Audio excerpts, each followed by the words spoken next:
Dabar patyrinėsime apie Sandoros skrynią.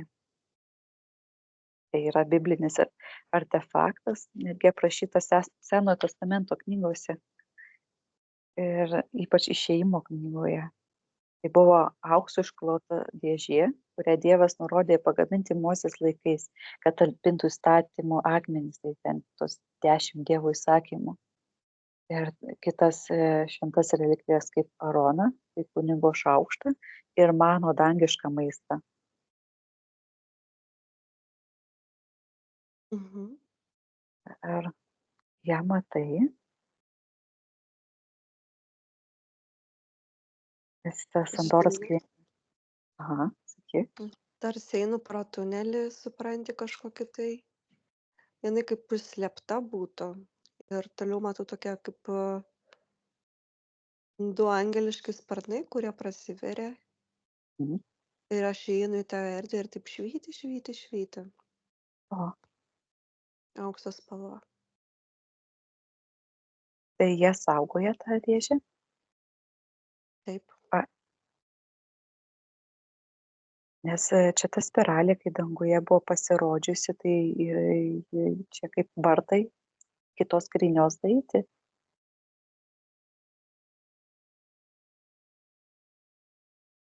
Iš dalies taip, žinok. Aktyvavosi ne tai, kad vartai, bet kažkokia aktyvacija įvyko. Bet ta dėžė, supranti, jinai nėra fizinėje erdvėje. Mhm. Jinai yra daugiau eterinėje erdvėje saugoma. Supranti, tarsi jinai būtų taip užslėpta, kad kažkur iš aukštai, kur dabar eterinė erdvė, tu ją gali surasti. Aha. O kodėl jinai slepiama? Ar dar mes nepasiruošę ją turėti žmonėje? Ar čia kažkas specialiai slepia nuo mūsų? Man toks jausmas, kad ne visiškai pasiruošę, bet yra ir dengiama dar plius. Mhm. Bet supranti, dėl ko dengiama? Dėl to, kad patys žmonės dengiasi. Patys blokuoja. Mhm. Patį blokuoja, nes aš matau tokį kaip skydą, žinai, uždėtą tokį kaip metalinį. Ir tas skydas, supranti, kaip rodo, kaip ir lydosi. Nes dauguma žmonių iš tikrųjų, aš pastebėjau, kad pradeda domėtis tais kosminiais dalykais, žinai. Kad tiki daugiau, kad kažkas vyksta anapus, o ne vien tik fiziniam pasauly. Tai kai Štai kuriose vietose matau, kad lydosi, o kai kuriose vietose tokia kaip stagnacija. Nepilnai, žinai. o kas būtų, jeigu jinai atsivertų? Ar būtų kažkoks pažeidimas tiem dar, pavadinkim, miegantiem žmonėm? Būtų per didelė, supranti, energija, man visų pirma rodo, tokia kaip energijos srautas, kuris duoda tau taip smarkiai, kad atrodo pusė žmonių iškristų. Oho, Tai oho. kažkoks jausmas. Ar kažkas atsitiktų, supranti, tarsi širdis neatlaikytų tos vibracijos. O kas iš tikrųjų yra toj skrynioje, tai ten ta aukšta tiesiog vibracija, ne? Iš kurios ten, kaip sako, manos ten, mana, kur barstė, ten ypač Izraelį, čia tos klajonės, kai buvo dykumoje. E, Tai, žodžiu, galima materializuoti per tą energiją tai, ko reikia žmonėms.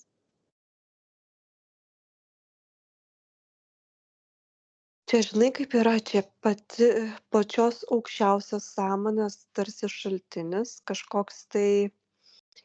e,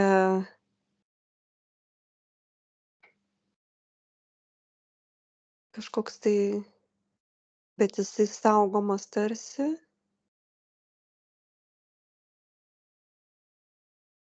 Žinai, kad tų dėžių yra daugiau, eina atsakymas.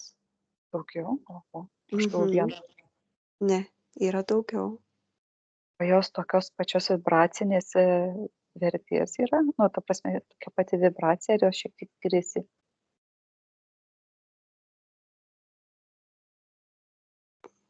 Vibracijos skiriasi truputėlį, O kiti dažniai, gal taip pasakyčiau. ar čia gal turiu pagal eigą tos dėžės viena atsiverti, po to kita, po to dar kita? Nu taip, man kažkaip kaip pasakyt, tokia kaip matrioškės, ane, kuri atsiveria viena po kitos. Čia yra toks kaip pradinis aktyvacijos taškas nuo tos skrynios ir po to veriasi kitos skrynelės. Ar jau yra bent kažkuri atsidariusi?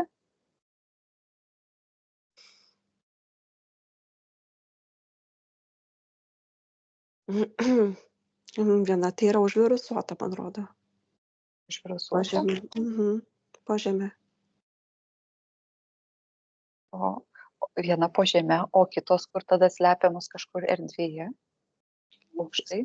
Skirtingose sferose, skirtingose erdvėse, taip. Tokia kaip laipteliai, netgi rodo tokie, žinai, kaip įdomi, kaip spiralių laipteliai tokie. A. Ir ten yra tokia kaip saugomos zonos tokias. O tą vieną, tą tamsią kažkaip jau prieš tą pačią Sandoros skrynią jau ją valdė destruktyviom tom nesąmonėm.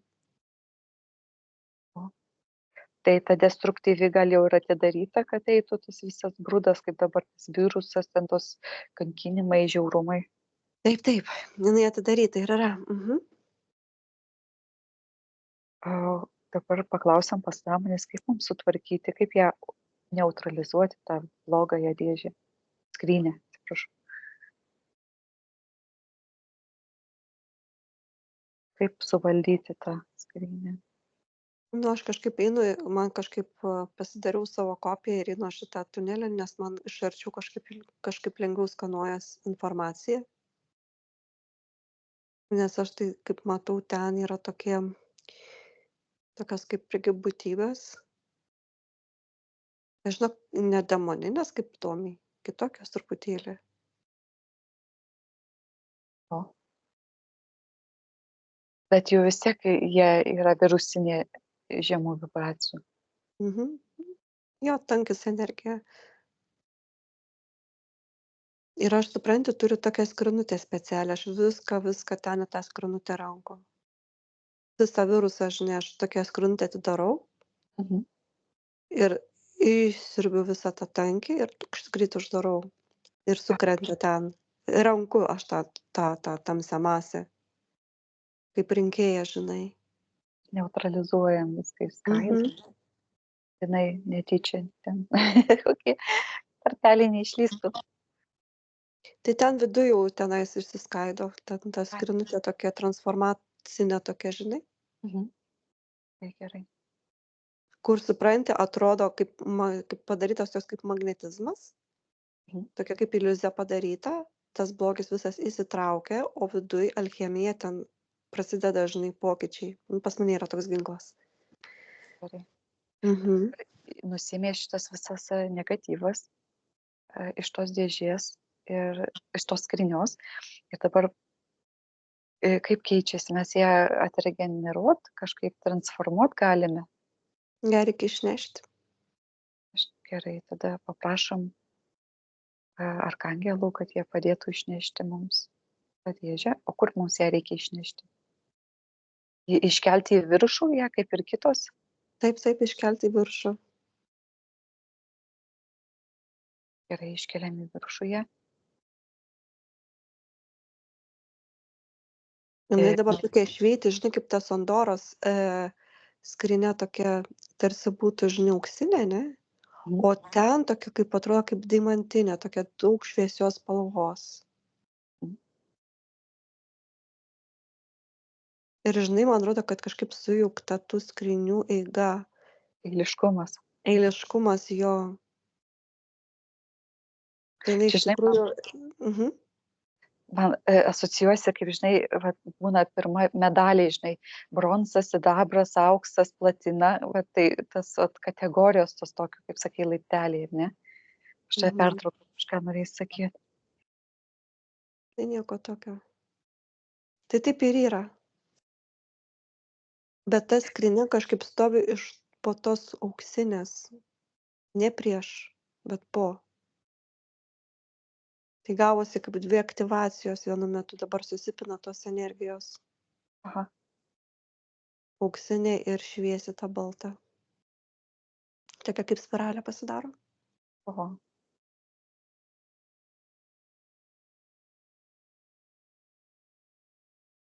Mhm. O dabar jau visos dėžės, skrynios, ar dar trūksta kažkur irgi, o vandenyne kokiam nėra? Ne, man atrodo vandenyne, kur buvo jinai iškelta. Ai. Kažkas iškėlė, toks jausmas, aš jaučiu tiesiog iškelta jinai, bet jinai kaip ir aktyvuota, bet jinai atsidarys savame laike. Mhm.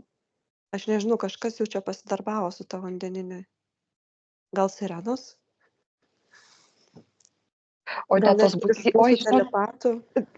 žiūrėk, o ne tos būtybės, kur šitą mes tada tos kristalus sustumdėm į gėlės formą, o su perliukais tada.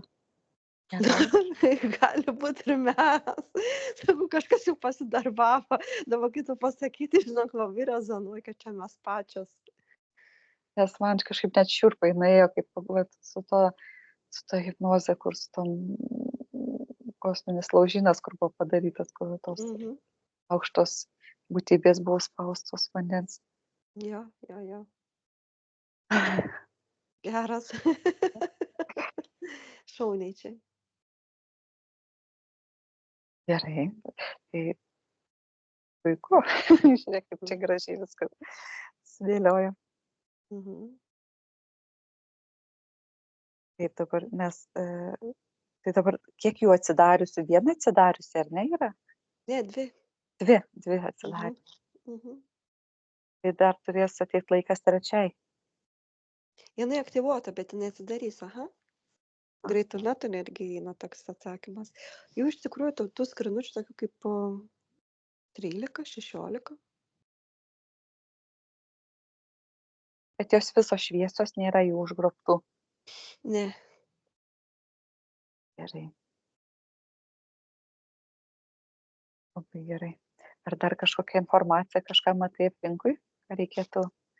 man toks, A, žinai, atsakymas eina, palauk truputėlį, kad tas skrynutės kažkaip yra susijusios ir su ta Nojaus arka Turkijoj.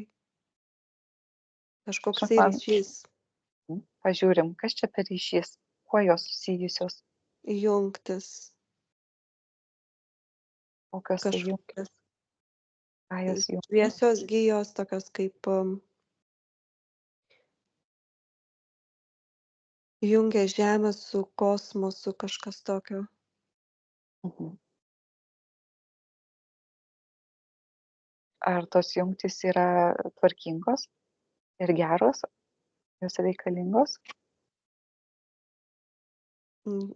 Šiaip tais jo, nes jie kaip, nu aš pasakiau jungtis, bet jos tokia kaip šviesos spindulys, Mhm. kuris vienas su kita, supranti, jungiasi ir palaiko tos Žemės vibraciją tuo pačiu ir jungia su kosmosu. O tas Nojaus laivas, jis iš tikrųjų buvo? Nojaus arka, ten yra ne laivas, man atrodo, Ai, arka. arka. Nesvarbu. Jo, buvo. Buvo, tikrai tai buvo. Bet ne iš biblinės perspektyvos, kaip čia rodo, kažkas daugiau. O ta arka pati, ką jinai atlieka? Portalas. Mhm. Per tą portalą yra kažkoks tai vat jungtis su tom skrynutėm. Kaip mes va sakau, mandalos jungiasi, tai čia tos skrynutės viena kitą jungia tokia. Oho. Kiek čia visko, ko daugiau miške, daugiau malkų, net nepagalvoji, o kiek išlenda visko. Čia kažkaip, na, netgi nuo žodis ta tikroji matrica, ta pradinė nesudirbta, nesugadinta, ta, kuri neiškreipta ir neiliuzinė, ta tikroji, tas tikrasis gyvenimas. Mhm. O tai jinai gaunasi užgožta dabar, nelabai gali pasireikšti tikroji matrica. Ne pas visus, bet pas daugumą tai nelabai. Kas dirba su savim, tai kitaip žinai vėlgi.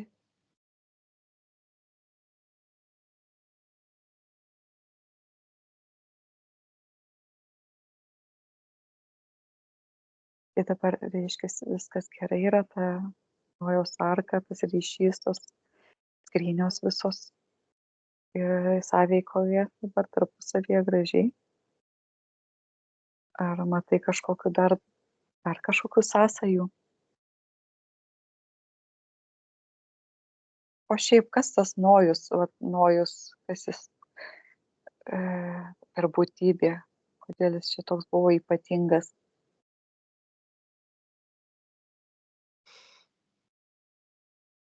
Nu, jis man vandens būtybė. Vandens būtybė? Mhm.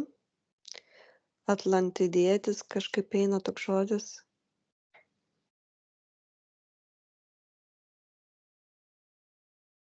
Turėjo jis tų žinių dėl tos, kodėl jis žinojo, kaip naviguoti tą laivą, kur plaukti, kažkaip jisai turėjo tą informaciją, tas žinias. Kažkaip ne visi tą laivą suspėjo. Tie, kas labai jau ten tokia, kažkoks vyko prasivalymas, supranti. Aha. Ir tie, kas buvo labai jau apsikrėtę, tie kažkaip nespėjo. Kažkaip matau, kad netgi sudegė kažkokia, tipo ale ten daug lijo, ne, kažkaip jie šneka, kad ten 40 dienų pagal Bibliją. Aha. Bet ten, žinai, gal ir lijo, nes dabar man rodo, kad buvo kažkokia labai sausra ir buvo kažkaip tais, kažkoks tai savotiškas apsivalymas, kad buvo ir ar sudegino virusą, kažkas sudegino ir po to paleido tą lietų, kad nuplauti tą vat kažkaip. Iš pradžių sudegino, po to užliejo. Mhm. Man taip eina atsakymas. Nes kažkas buvo kažkokio tai blogio daug buvo tuo momentu. O ten iš dangaus, kaip sakyčiau, kažkokie žvaigždžių karai vos ne, kažkas tai irgi. Jo, meteoritai kažkokie tokie krentantis, kažkas tokio, žinok. Nes dabar aš vis atsimenu tą vaizdinį, kai mačiau kažkada, kad aš save matau kaip undinė, vandeninė, bet tas vandenino vanduo toks skaidrus ir tokia jėga jaučiasi to vandenino, ta stiprybė tokia. Ir aš kažkur toli esu ir matau, ant tiek skaidrus vanduo, kad aš matau kaip kažkoks tai kaip karas, kaip bombardavimas, ten ugnis, kažkokie tai kosminiai tokie kaip bombardavimas vos ne žemyno, kaip karas yra, o aš po vandeniu matau, kaip skęsta žemės tektoninis tos plokštės gabalas. Oho, kokia Ir, vizija. jo, ir dabar galvoju, ar čia nebus irgi iš to momento, kai Mane šiurpuliukai nuėję. ir Labai aš panašu.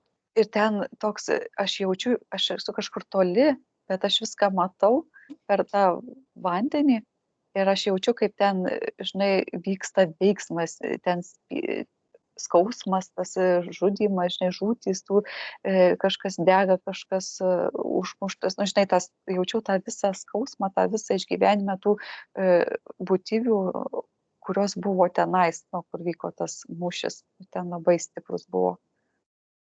Nu, jau ten karas, kaip turi būti. O aš taip viską perjaučiu per save ir aš tokia viena ten buvau, vandenį taip, nu, Kaip stebėtoja, kuri esi stebėtoja. bejėgė ir nieko Jo, negali padaryti. Jo, aš suprantu tą jausmą. Kažkas tokio panašaus ir vyko, nes man, žinai, ką aš matau tokius kaip ir saulės, ir meteoritai, ir tie žmonės tokie kaip suanglėję, toks kaip atrodo arle prasivalymas kažkoks žemės, ne? Bet tie, kurie dar turi tą šviesą, jie į tą laivą pakliūna ir tas laivas ten sako, ai, gyvūnai subėgo, žinai, bet man rodo, kad ten buvo ir tų žmonių, ir tų sielų, ir tų gyvūnų, aišku, buvo, ir tas laivas man tokį kaip auksinį rodo tą laivą patį, mm. kad jis vis dėlto išplaukė.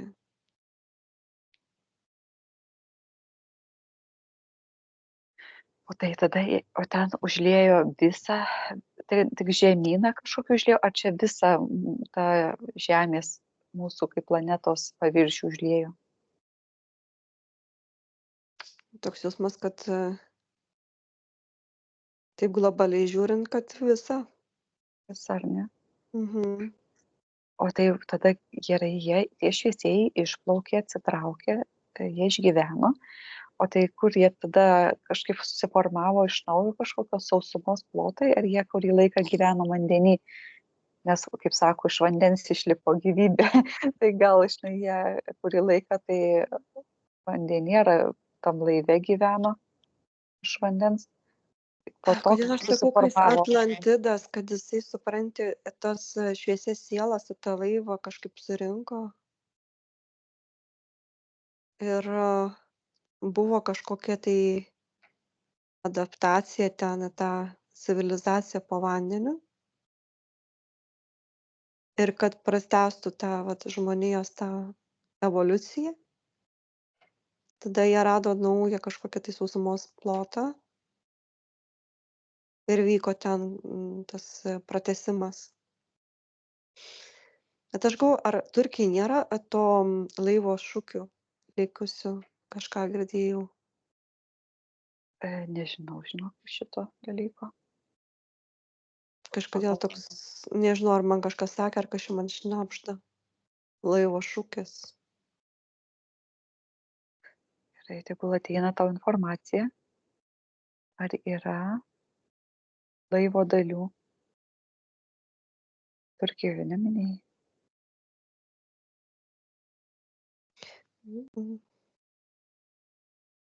Nu, kad ne.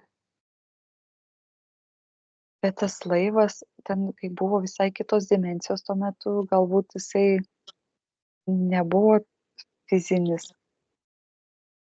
Ar buvo?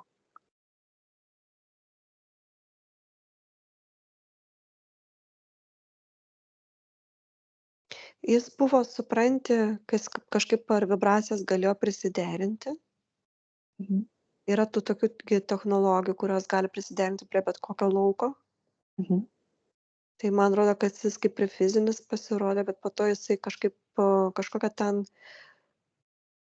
transformacija, kažkas laive vėlgi vyko, kažkokia adaptacija tų dažnių, kažkos tokio. Nes tai kiek aš matau, tas laivas tai toksai ganėtinai ypatingas, Aha. paruoštas. Vis tiek technologijos kitos buvo. Kvantinės technologijos.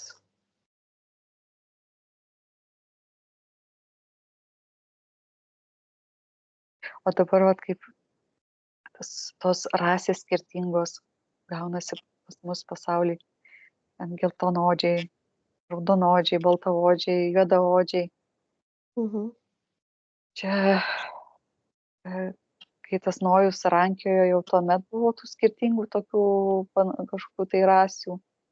Ar čia kažkaip laikui einant kažkokie tai buvo genetiniai modifikavimai liekami. Man atrodo, kad buvo visi balti. Visi balti, ne? Ir tik vėliau modifikavimai vyko, visokie tokie genetiniai pokyčiai, eksperimentai ir visi tie DNR pakeitimai, taip.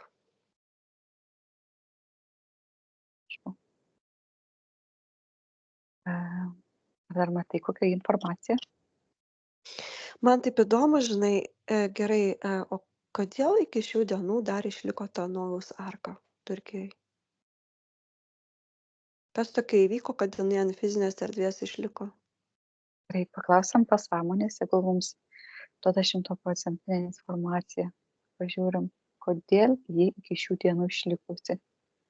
Ar jinai išlikusi todėl, kad ją dar kažkaip gali panaudoti blogieji kažkokiais tikslais.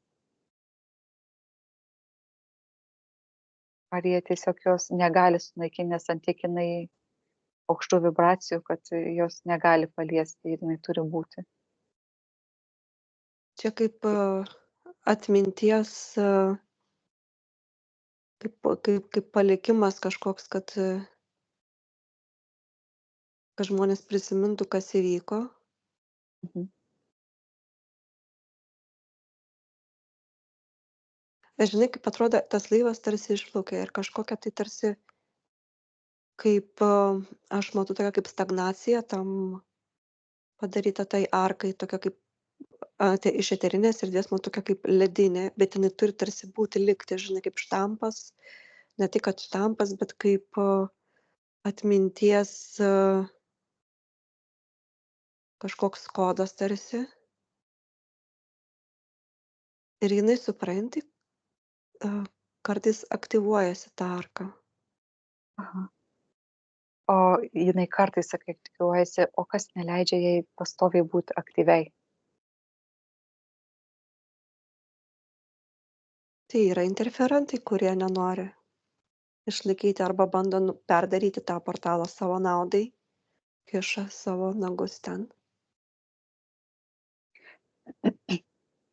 Mes pašalinam visus trukdžius tada, tai aktyvacijai, jeigu jinai aktyvuojasi ta arka, jinai būna visą laiką aktyvi šviesos pusėj. Būna išvyti, kelia vibracijas, o tie blogieji, jie bejėgiai, negali prikišt nagų ir pakeist kažko. Va tokie šliaužiojantys, aš matau tokie kaip per akmenis, tokie, žinai, tokie išsižioti, tokie, žinai, bando ten su ta arka kažką daryti. Mhm. Kažkaip, žmonių baimės kažkokios tai kolektyvinės, kažkas susiję su pačiais žmonėm. Kas čia per baimės, kas tas baimės sukelia? Kodėl toj kolektyviniai pasąmonėj yra ta baimė? Ko jie bijo? Išlikimo, mirties baimė. Žinai, mes savai parodom tą filmuką, kad kieno aukštos vibracijos, visi išlieka, išgyvena ir pakyla dar aukščiau. Ir bijot nereikia, nesvarbu, kokie buvo nesklandumai, tai karai ar kažkas, bet jie vis tiek liko gyvi. Tai kad nėra ko bijoti, jeigu mūsų aukštos vibracijos. Tada ta baimė išnyks. Mhm. Tai žiūrėk, čia ta baimė ir yra išsilikusi nuo tos išgyvenimo. Va, Mhm. iš kur čia tiesiog įsispaudė į pačią tą žemę, žinai, ir susiformavo tos būtybės. Nes jie gi kovojo už tą išlikimą, jie bandė patekti tą laivą pro tą arką. Aha. Ai, tai čia ta arka tarsi buvo vartai į laivą. Mhm. Dabar aš supratau, jo, vartai į laivą.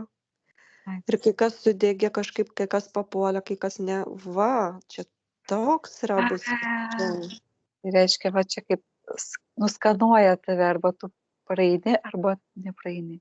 Jo, geras. Vieni va už tai bijojo, nes kažkas sudegė, o kažkas praėjo. Mhm. Įdomiai. Įdomiai. Savotiškas toks prasivalymas. Aha. Tai čia vat gaunasi taip, kad tada reikėjo į laivą pakliūt, o dabar tiesiog tie vartai visom aukštom būtybėm praeiti į aukštesnį lygį, galbūt taip Taip, galima sakyti. jo, portalas. Mhm. Ir už tai jisai yra išlikusi ta arka, nes tai Taip, yra durys į aukštesnę duris. egzistenciją. Mhm.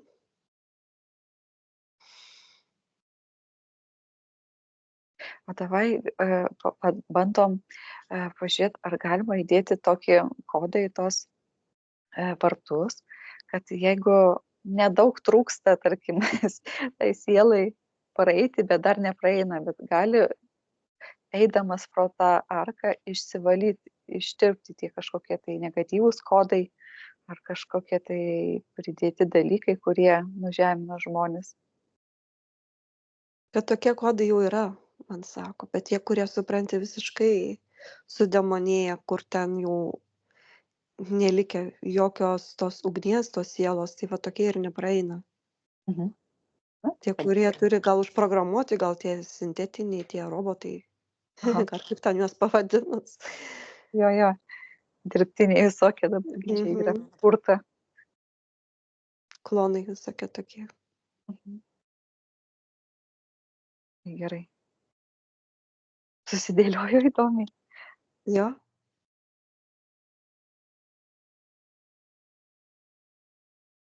Tai ar uždarom šitą temą, ar dar kažką nori papildomai? Kad kažkaip jau atrodo viską nuskanavau, kiek galėjau. Mhm.